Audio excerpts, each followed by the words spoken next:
बिस्मिल्लाहिर्रहमानिर्रहीम। अस्सलाम वालेकुम। क्रिकेटर इमरान खान के बाद पाकिस्तान के एक और क्रिकेटर भी सियासत में कदम रख दिया है। उन्होंने इतलात ये हैं कि फास्ट बॉलर वहाब रियाज को पंजाब काबीना के निगरान सेटअप में वजारत दी जाएगी और मुसद्दिका इतलात ये हैं कि उन्हें वजीर खेल का ओहदा दिया जा रहा है, लेकिन अभी तक बैरून मुल्क क्रिकेट में मसरूफ़ हैं वहाब रियाज।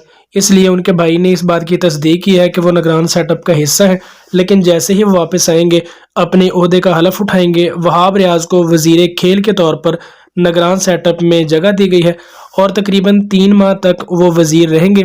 इमरान खान के बाद वहाब रियाज पाकिस्तान के दूसरे क्रिकेटर हैं जिन्हें सियासत में अहम ओहदा दिया जा रहा है। अब देखना यह है कि इस निगरान सेटअप में बतौर वजीर खेल वहाब रियाज अपनी क्या खिदमत सर अंजाम देती हैं। क्या पाकिस्तानी क्रिकेट में वो अच्छी इस्लाहात कायम करेंगे या फिर जो नौजवान क्रिकेट हैं उनके लिए क्या इकदाम करेंगे। वहाब रियाज एक अच्छे क्रिकेटर हैं और तमाम मसाइल अच्छी तरह समझते हैं, इसलिए उम्मीद है कि वहाब रियाज बतौर वजीर यानी वजीर खेल उनको बनाया जा रहा है। बेशक 3 माह के लिए है, लेकिन इख्तियारात उनके पास होंगे और उम्मीद भी यही है कि वहाब रियाज कुछ अच्छा कर जाएंगे और आने वाले लोगों के लिए, आने वाले क्रिकेटर के लिए वो कुछ ऐसी इस्लाहात कर जाएंगे जो कि नौजवान क्रिकेटर के लिए खासी मददगार साबित हो। वहाब रियाज जैसे ही मुल्क में वापस आएंगे इतलात यही है कि वो अपने ओहदे का हलफ उठाएंगे और बतौर वजीर खेल वो अपने नए कैरियर का आगाज़ भी करेंगे।